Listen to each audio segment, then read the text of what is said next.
Kansas University implements campus carry, the results are awesome. Concealed carry works. It is literally taking personal responsibility for yourself and your own safety. While the national debate rages on over whether teachers should be armed, the University of Kansas decided to allow students some personal responsibility for themselves and their own safety.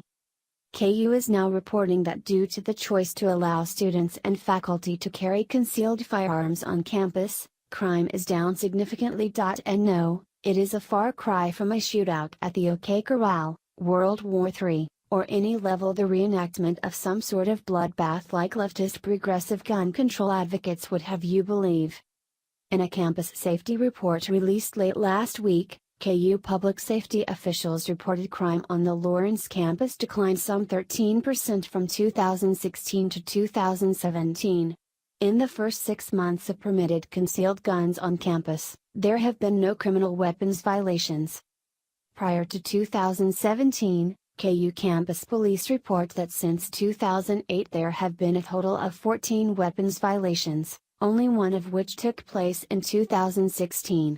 They handled a total 5 sexual assaults in the years 2016 and 2017, with 1 more rape in 2017 and 1 less fondling. KU Public Safety handled 671 total criminal offenses in 2017, down from 770 in 2016. As of July 1, 2018, the newly passed Kansas Personal and Family Protection Act allowed students and faculty to carry concealed handguns into nearly all campus buildings. Despite the 13% drop in crime, gun control advocates are whining. Apparently, self-defense just is not done by these social justice warriors. Though can they even aptly be dubbed warriors when the mere mention of firearms and self-defense triggers them into toddleresque tantrums and nonsensical tirades. But I digress. Despite KU administration and campus police allowing their firearms to now attend class unmolested and tag along with students to their various classes and activities, no gun has been reported to have attacked, killed, or otherwise harmed anyone. No rogue guns have gone on a bloody rampage of rape and assault, much to the chagrin of gun control advocates with their wailing and gnashing of teeth. Embracing lawful carriers of firearms does not indeed equal more gun incidents. KU concealed carry policy states clearly. Individuals who choose to carry concealed handguns are solely responsible to do so in a safe and secure manner in strict conformity with state and federal laws and KU weapons policy. Safety measures outlined in the KU weapons policy specify that a concealed handgun must be under the constant control of the carrier, must be out of view, concealed either on the body of the carrier, or backpack, purse, or bag that remains under the constant control of the carrier.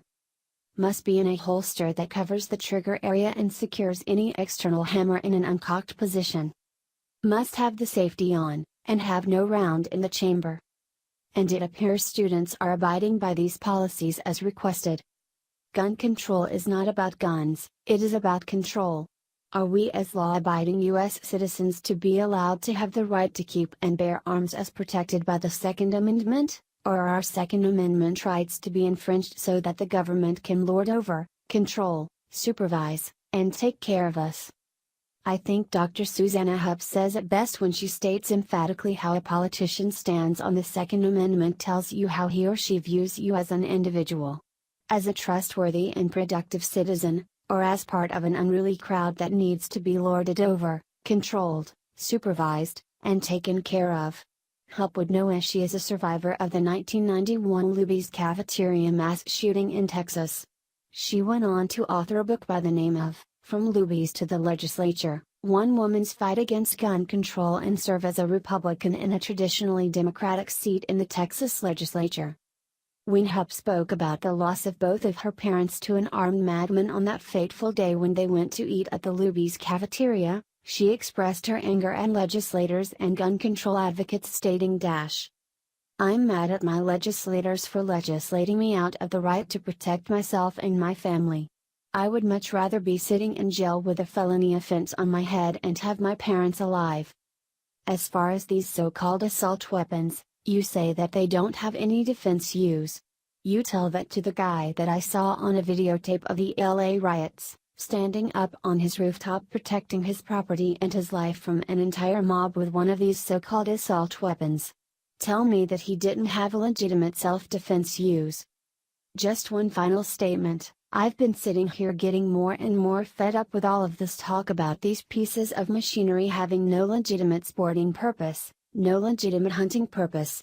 People, that is not the point of the Second Amendment. The Second Amendment is not about duck hunting. And I know I'm not going to make very many friends saying this, but it's about all rights, all of our rights to be able to protect ourselves from all of you guys up there. While campus carry may not solve all that ails KU and it will likely not solve all crimes, it gives people a choice and a means to defend themselves. When college feminists talk about how rape culture is such a thing, see stats cited above for why it is not. However, it would seem that a firearm is a more significant deterrent than any kind of so-called rape whistle or wishful thinking. While pro-gun policies and legislation is not a magic wand one can wave to prevent all the bad things from happening, it can and it does help and reduce. The stats also conclusively prove that no one has been hurt by pro-gun policies either, despite what the left would have you believe. Facts do not lie.